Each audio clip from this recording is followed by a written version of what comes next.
يا مساء الخير، عاملين ايه؟ يا رب تكونوا بخير. والنهارده جوله جديده من جولاتنا في ليالينا من رمضان. ليلتنا النهارده هي الليله الاخيره من رمضان. ليلتنا النهارده هي اخر جوله هننزلها في رمضان، وخلاص هنستقبل عيد الفطر المبارك، وكل سنه وانتم طيبين وعيد سعيد. تعالوا بقى النهارده هنتمشى فين؟ النهارده هنتمشى في وسط البلد، وانا بادئ الجوله من ميدان طلعت حرب، وحاليا كده احنا في شارع قصر النيل اللي ممكن تتمشى فيه في اجمل شوارع فرعيه. شارع قصر النيل يعني اول يمين هيقابلنا ده شارع القاضي الفاضل، وعلى شمالنا في ممر بهلر، يعني على شمالك كده ده ممر بهلر من اجمل الممرات اللي موجوده في منطقه وسط البلد.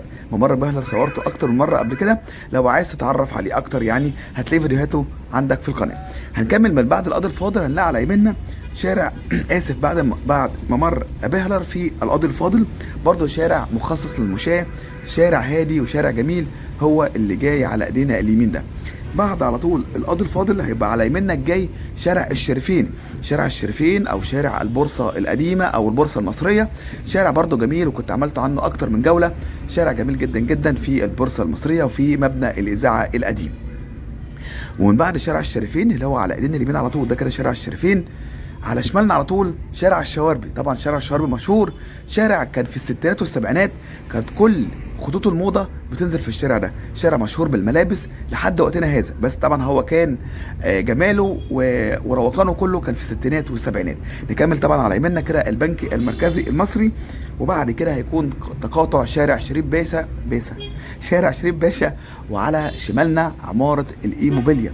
عماره اكتب عنها كده في جوجل تسمع عنها عن حكايات وعفاريت، وكل الفنانين تقريبا في الوسط الفني القديم طبعا اللي هو عصر الزمن الجميل كانوا ساكنين في عمارة الإيموبيليا اللي هي كانت على تقاطع شارع شريف مع شارع قصر النيل.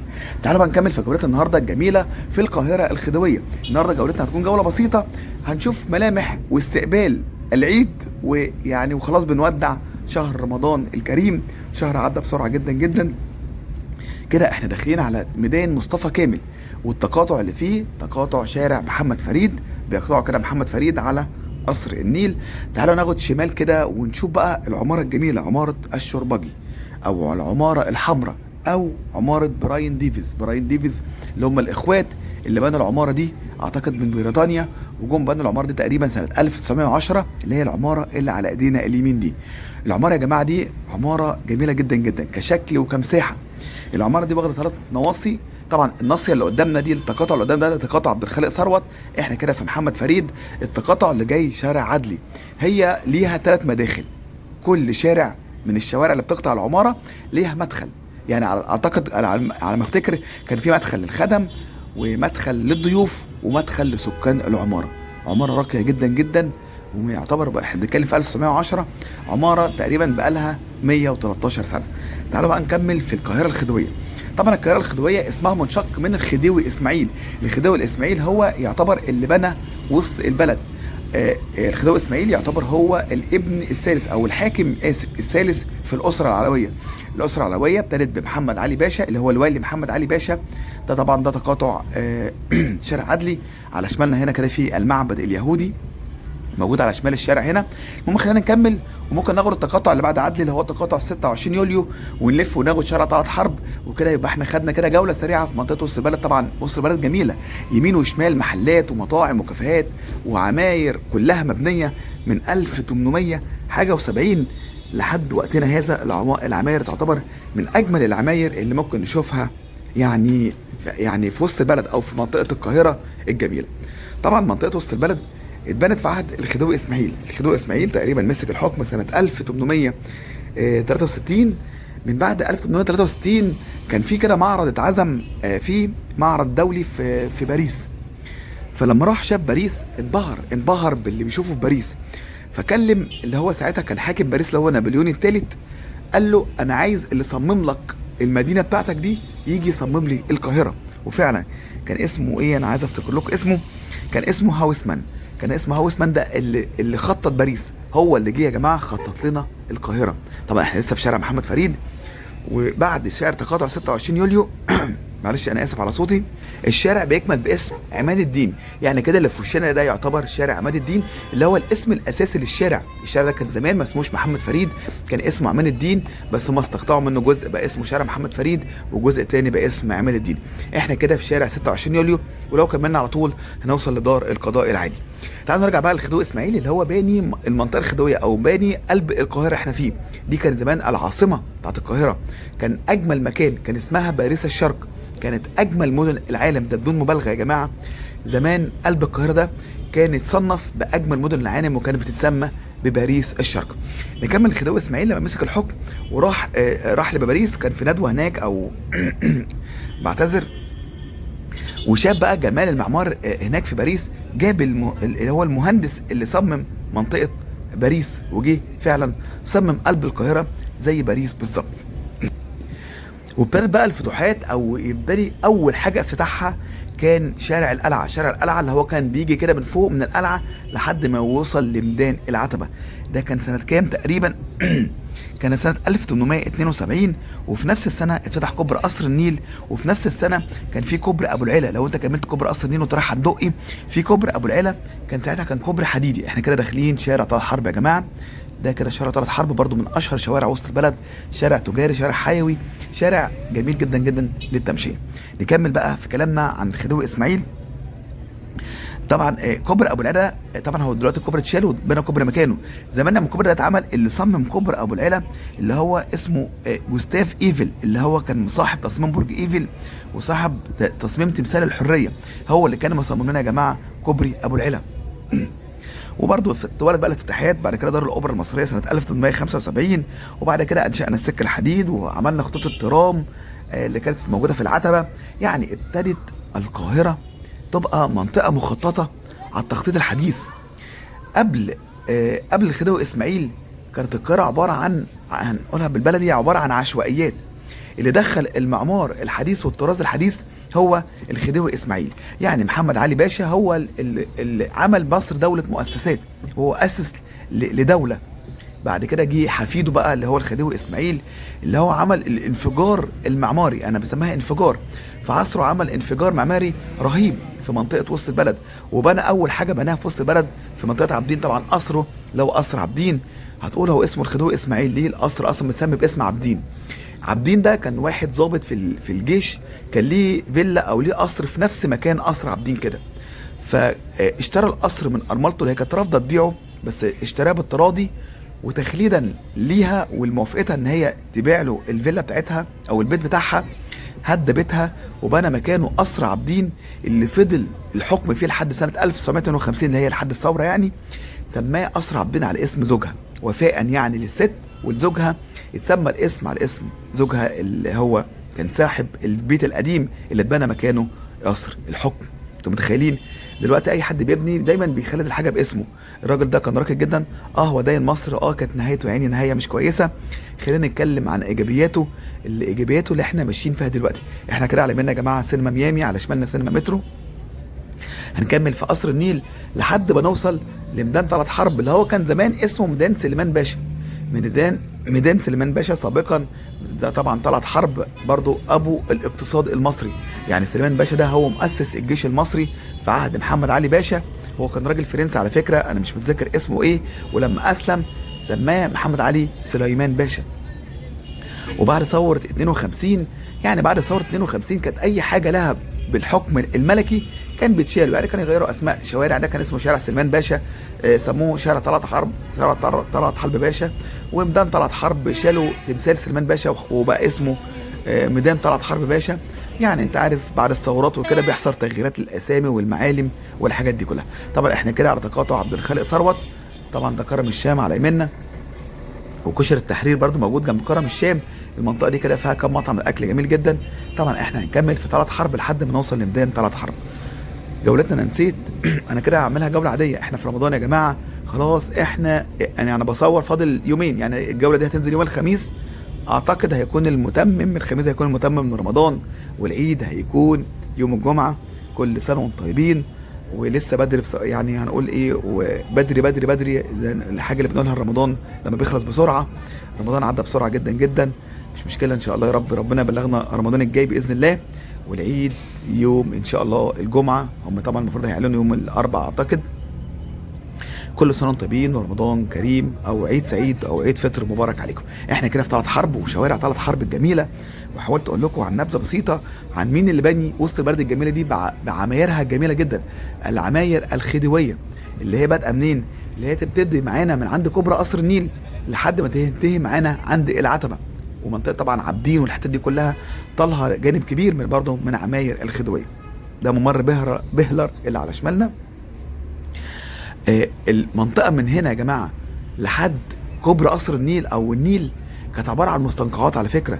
حتى في عهد محمد علي باشا كانت عباره عن مستنقعات وبرك ومقالب زباله. لما جه الخديوي اسماعيل قال ازاي المنطقه دي تبقى كده، هد شال اكوام الزباله وردم البرك والمستنقعات وبنى مكانها عماير وجناين اللي احنا ماشيين فيها دلوقتي. متخيلين دي كانت ايه وبقت ايه؟ عشان كده بقول لكم الفضل الكبير جدا جدا للقاهره الخديويه. ده احنا كده في ميدان طلعت حرب. طبعا ميدان طلعت حرب بيطلع منه اكتر من شارع، بيطلع منه شارع قصر النيل على يميننا، وشارع شارع صبري ابو علم وقصر النيل ومحمود بسيوني. دي كده الثلاث شوارع الرئيسيه او 4 شوارع رئيسيه بتبقى طالعه من ميدان طلعت حرب، لو صبري ابو علم قصر النيل وطلعت حرب ومحمود بسيوني. كده احنا هنطلع على ميدان التحرير. طبعا ميدان التحرير كان زمان اسمه ميدان الاسماعيليه نسبه للخديوي اسماعيل. ميدان الاسماعيليه ميدان التحرير طبعا من اشهر ميادين وسط البلد، ميدان من اشهر واجمل ميادين وسط البلد. بيقطعوا الشارع اللي ماشي فيه ميدان التحرير اسمه شارع ميرت باشا. وميرت باشا هو عالم اثار فرنسي جه مصر، يعني حب مصر، حب الاثار المصريه، عاش هنا لحد ما مات. ده ميرت باشا اللي هو الشارع تقاطع كده بنسمي باسمه، اللي هو بيعدي يوصلك كده لحد شارع رمسيس وميدان عبد المنعم رياض. احنا كده مشينا النهارده في شارع قصر النيل تقريبا ومحمد فريد، وخدنا شارع طلعت حرب. جولات النهارده كانت عن التمشيه في منطقه وسط البلد في رمضان، نشوف شكل وسط البلد في رمضان بيكون عامل ازاي. تعالوا نتمشى بقى ونكمل تمشيتنا، ومش عارف اخدكم فين تاني، بس يلا بينا نكمل في جولتنا.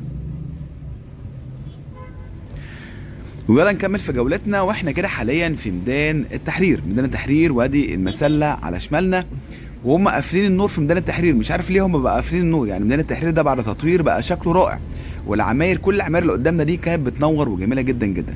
عموما تعالى نكمل جولتنا في وسط البلد. حاليا كده احنا سيبنا الشوارع طلعت حرب، قصر النيل، محمد فريد اللي احنا مشينا فيهم، وتعالى بقى نكمل في وسط البلد. انا كده في ميدان التحرير، وتعالى اخدكم على كوبري قصر النيل ونرجع.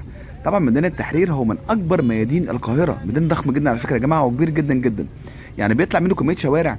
يعني في شارع طبعا طلعت حرب، شارع التحرير، شارع عبد القادر حمزه اللي هو على شمالنا ده، وفي شارع محمد محمود، وشارع القصر العيني، وشارع ميرت اللي احنا لسه متكلمين عنه، وشارع البستان، وشارع قصر النيل، وشارع شامبليون، ومحمود بسيوني. كل دي شوارع بتصب في ميدان طلعت حرب. كده الشارع اللي قدامنا ده كده شارع التحرير على فكره. انا همشي كده في شارع التحرير. شارع التحرير ده بياخدك منين؟ ده بياخدك لحد شارع السودان على فكره. برضو شارع التحرير من اطول شوارع وسط البلد. يعني شارع التحرير ده بيبتدي منين؟ بيبتدي بينا من عند تقاطع شارع محمد فريد، او من عند قصر عابدين بالظبط، من عند حديقه الجمهوريه او حديقه قصر عابدين، وبيمشي بيك لحد، يعني بص هيمشي بينا بيعدي على ميدان، بيعدي على شارع الفلكي ماشي او ميدان الفلكي، وبعدين بيكمل بيك يوصل بيك لميدان التحرير اللي احنا فيه دلوقتي. نكمل يعدي بيك كوبري قصر النيل، يكمل. احنا كده بنتكلم على شارع التحرير. بعد كوبري قصر النيل يكمل بيك لحد ما يوصل لكوبري ابو العلا، ويدخل لمنطقه الدقي، يفضل مكمل بيك لحد ما بيوصل لتقاطع شارع السودان. كده احنا على يمنا مقر وزاره الخارجيه، مقر جامعه الدول العربيه، شمالنا قصر نعمة الله توفيق، كان مقر وزاره الخارجيه القديم، القصر على شمالنا الجميل ده، وعلى يمنا طبعا ده مبنى جامعه الدول العربيه. وبعد كده في برضه على شمالنا فندق اللي هو الانتركونتيننتال، او اللي هو سميراميس عشان انا بتلخبط ما بين هيلتون رمسيس وبين سميراميس. وكده احنا داخلين على كوبري قصر النيل واسادين كوبري قصر النيل. المنطقه مش عارف ليه هي ضلمه ولا انا اللي شايف غلط ولا ايه. المهم تعالوا نرجع لكوبري قصر النيل. طبعا كوبري قصر النيل ده تم انشاؤه في عهد طبعا الخديوي اسماعيل.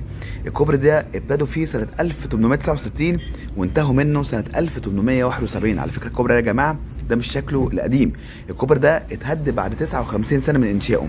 سنه كام؟ سنه جه بقى فؤاد الاول اللي هو ابن الخديوي اسماعيل هد كوبري بسبب ان الكوبري بقاش يستحمل الضغط الرهيب اللي عليه، وبنى الكوبري ده من جديد. حتى تلاقي فيه لوحه موجوده على اخر فيه هنا طبعا 4 اسود، اسدين ناحيه وسط البلد واسدين ناحيه دار الاوبرا المصريه اللي هي الناحيه الثانيه في جزيره الزمالك. هتلاقي في لوحه كده اهداء من الابن فؤاد الاول الاب الخديوي اسماعيل وسمى كوبري قصر النيل. طبعا الكوبري اتسمى قصر النيل نسبه ان كان في قصر هنا مبني، عارفين مقر اسمه ايه؟ جامعه الدول العربيه. مقر جامعه الدول العربيه وجنبه فندق الهيلتون او اللي هو النيل ريدز. دول كانوا مكانهم قصر زمان كان بنيه الخديوي الوالي محمد علي باشا لبنته زينب. فكان زمان في المكان ده كان فيه قصر، وعشان كده كوبري قصر النيل اتسمى على قصر النيل اللي هو القصر اللي كان موجود على النيل ده كان باسم قصر النيل، فالكوبري اتسمى على اسمه. كده احنا هنلف الميدان ده. معلش انا اسف يا جماعه صوتي رايح فاستحملوني، معلش انا اسف وبعتذر لكم جدا جدا. المهم نرجع للكوبري سريعا. الكوبري تم البناء فيه سنه 1869 وانتهوا فيه منه سنه 1871 واتفتح رسميا 1872. والكوبري ده يا جماعه ما كانش مجاني، الكوبري ده كان بيعدي برسوم مشاة، يعني لو عربيه محمله ببضاعه ليها رسوم، لو الحيوانات لها رسوم، الجمال لها رسوم وهكذا. تمام.